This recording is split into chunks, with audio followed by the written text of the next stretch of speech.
बाबा के दुआरवा चंदन कई पेड़वा सुगना जले हेले बासेर जी।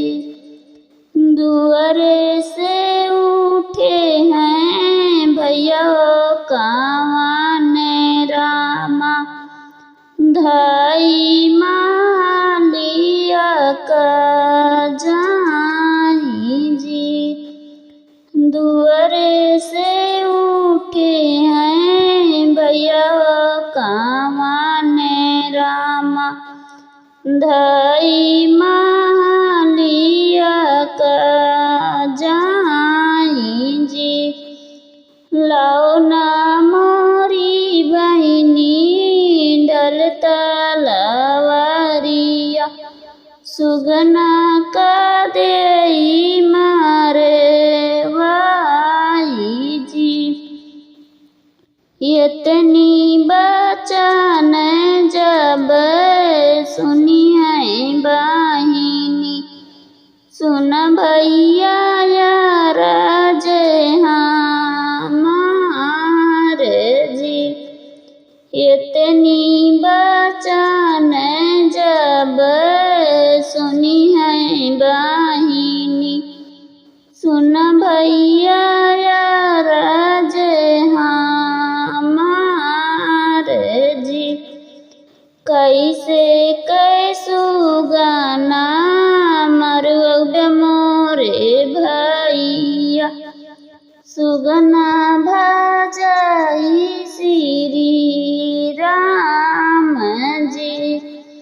जिनी मारा मोरे भैया ई है सुगनावा सुगना बोलाई सीता राम जी।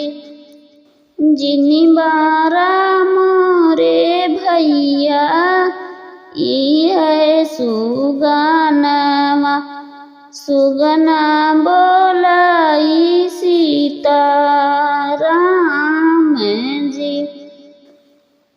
इतनी बचन सुने भैया कावन रामा मन ही मन मुस्काई जी।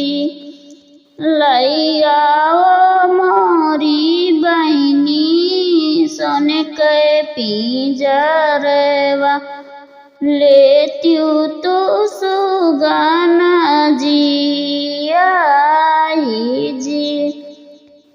लैयाओ मोरी बहिनी सोने के पिंजरवा ले तू तो सुगना जी आई जी।